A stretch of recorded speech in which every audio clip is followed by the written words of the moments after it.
Arkadaşlar merhaba. Yine başka bir makineyle karşınızdayım. Bu kez bir Siemens makinesiyle karşınızdayım.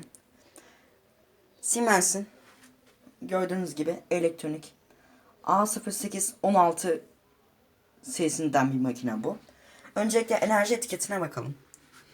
Siemens'in bu çamaşır makinesinin kodu WM08A160TR. Şöyle gösteriyorum. Biraz bulanık gözüküyor ama WM08A160TR olduğunu unutmayın. Bu ürünün kodunun. Enerji sınıfına gelecek olursak A sınıfı enerji sınıfına sahip oldukça da verimli bir makine. Program başına 0.95 kW enerji tüketiyor. Yıkama performansı A. Yıkama performanslarında A sınıfı en yüksek, G sınıfı en düşük yıkama performansını gösteriyor. Burada A sınıfı yani oldukça iyi bir yıkama performansına sahip. Sıkma performansı ise D. Yani orta seviye bir sıkma performansı var. Ne çok yüksek değil ne de çok düşük değil. A sınıfı en yüksek, G sınıfı en düşük sıkma performansını ifade ediyor. Maksimum bir dakika. Maksimum 5 kilo kapasite sahip ancak bu 5 kilo pamuklu çamaşırlar için yani beyaz renkli çamaşırlarımız için geçerli. Diğer programlarda 5 kiloyu yıkayamıyoruz. Bu sefer çamaşırlara zarar verme ihtimali yükseliyor. Program başına ise 49 litre su tüketimi var. Bu makinenin desteklediği sıkma performansı maksimum 800 devir. Burada yıkama ve sıkmanın ses düzeyini de koyacaklardı ama koymamış. İlerleyen yeni modellerinde koymuşlar yıkama ve sıkmanın ses düzeyini. Şimdi genel etiketine bakıyoruz. Yani enerji etiketinden değil Siemens'in genel etiketinden bakıyoruz. Siemens'in WM08A160T modeli olduğunu burada da belirtiyorum. Maksimum olarak 800 devireye kadar sıkma seçeneğine sahip. Burada biz sıkma devrini ayarlayamıyoruz. Sıkma devri ayarı olmadığından dolayı muhtemelen içine attığımız çamaşıra en uygun sıkma devrinde sıkma yapıyor. 15 farklı yıkama programı var. Bu 15 farklı yıkama programını şöyle gösteriyorum. Bu şekilde yıkama programlarına sahip tam 15 tane yıkama programı var. Tabi bu 15 tane yıkama programı her programın alt derece seçenekleri şeklinde sunuluyor. Maksimum 5 kiloya kadar kuru çamaşırı yıkayabilme özelliğine sahip otomatik yük ve su tüketim kontrolü var. Kendi yükünü ve içine attığımız çamaşıra göre otomatik olarak belirli bir miktar suyla yıkıyor. Böylece su tasarrufu sağlıyor. 140 derece açılabilen kapağı var. Hatırlarsanız eğer geçenki videomda Bosch Maxill'den bahsetmiştim. Onda 180 derece açılabilen bir kapağa sahipti fakat bu makine 140 derece seçeneğine sahip. Sadece 140 derece. 180 değil, 140. Şuradan şuraya kadar 40 derece bir açı oluşuyor. Buradan buraya kadarsa 140 derecelik bir açı oluşuyor. Tam 180 değil, 140 derece. Bosch Maxill'de 180 derece seçeneği vardı. Bunda 140 derece seçeneği var. Dengesiz yük kontrolü özelliği var. Bu sayede sıkma esnasında sarsıntıların oldukça en aza indiriyor. Ve soğuk su girişi var. Ek fonksiyon olarak 2 tane ek fonksiyon var. Bunlar kısa yıkama ve ön yıkama. Şöyle göstereyim. Mesela herhangi bir program seçtiğimiz zaman program izin veriyorsa eğer ön yıkama yaptırabiliyoruz. Ya da acelemiz gereken bir durum var ve çamaşırlarımızı yıkanmış gibi almak istiyorsak kısa yıkamayı seçiyoruz. Ardından start'a bastığımızda makinemiz normal süresinden daha kısa yıkıyor. Bir tane de özel program var. O özel programı Quick Mix programı. Onu da şöyle göstereyim.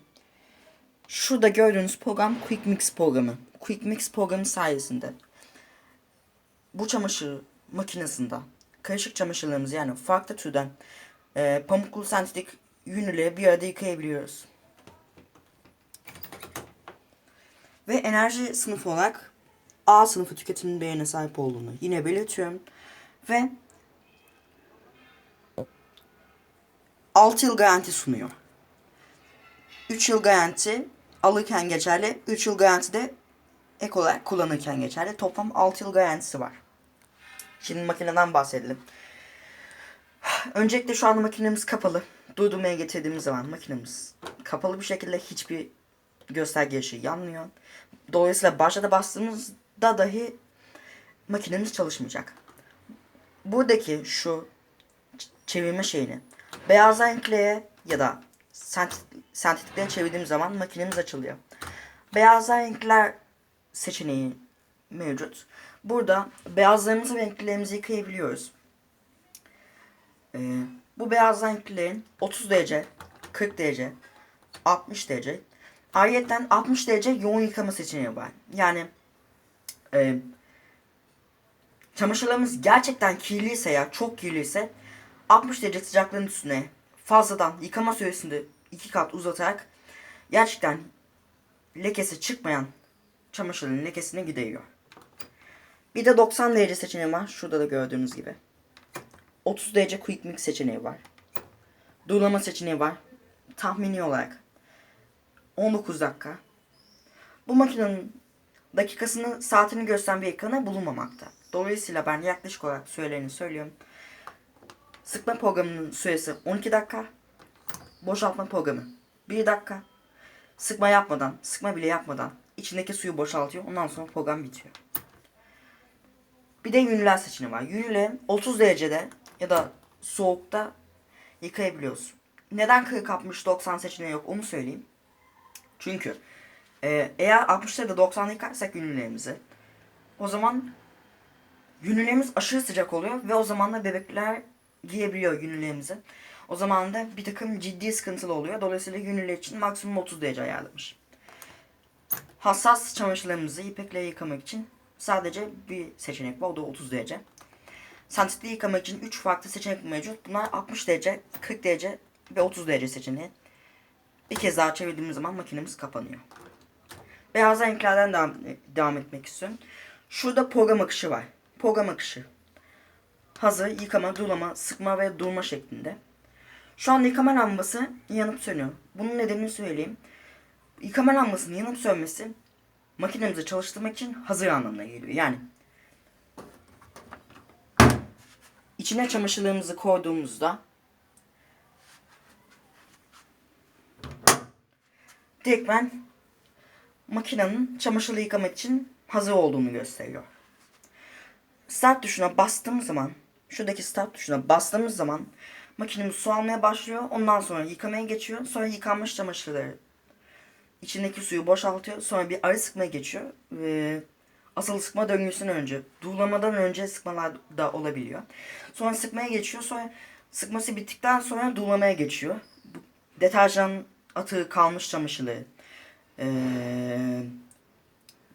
durulattırıyor. Sonra içindeki suyu boşaltıyor ve ardından sıkmaya geçiyor. Ondan sonra sıkma lambası, şuradaki sıkma lambası yanıp sönüyor kırmızı şekilde.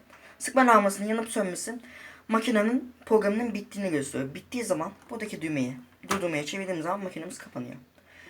Next olarak şuradaki ön yıkama ve kısa yıkamadan bahsedeyim. Ön yıkamayı uyguladığımız zaman deterjan gözü olarak bu tarafa da deterjan koyuyoruz. Ön yıkamayı kapatırsak eğer sadece şu kısma koyuyoruz. Ama eğer ön yıkamayı açarsak hem boya hem boya koyuyoruz deterjanımızı. Bu kısa yıkama tuşu da eğer acelemiz varsa ve çamaşırlarımız yıkanmış gibi almak istiyorsak buradaki kısa yıkama tuşuna bastıktan sonra saate bastığımız zaman makinemiz normal süresinden daha kısa yıkıyor. Onun haricinde anlatacak bir şey yok zaten. Bir de şu deterjan kısmına bakalım. Şurası normal yıkamalarda deterjan koyacağınız bölüm. Şurası yumuşatıcı gözü. Yumuşatıcıyı koyarken şurada max yazan kısmı geçmemesi lazım. Geçerse eğer zamanından önce alıyor. Bu da çamaşırların üzerine bir takım lekeler yapabiliyor. Bu da ön yıkama gözü. Bu ön yıkama gözüne deterjanı sadece şu ön yıkama fonksiyonunu seçtiysek koyuyoruz. Seçmediysek eğer boya koymuyoruz. Onu unutmayalım. Daha sonra deterjan gözü bu kadar. Bir de kazanını inceleyelim. Evet, makinamızın kazanı bu şekilde. Böyle ufak ufak noktalarla, dairelerle çamaşıra zarar vermeden yıkama özelliğine de sahip. Şuradaki şu plastik parçacıklar sayesinde dengesiz yük kontrolünü bahsetmiştim ya. Sıkma esnasında makinenin sarsıntı yapmasını engelliyor. Bu da bu şekilde çamaşırları iyi yıkayan, hassas yıkayan bir tambura sahip. Bir de son olarak şurada bir su atık kısmı var. Makinemizde eğer makine suyunu boşaltmazsa boyayı açıyorsunuz. Sonra şuradaki şu bölümü böyle bu tarafa doğru çekiyorsunuz. Şöyle defalarca döndürdükten sonra açılıyor. Sonra içindeki o kalan bozuk boya gibi şeyleri alıyorsunuz. Bozuk boya gibi şeyleri aldıktan sonra oraya yerine takıyorsunuz ve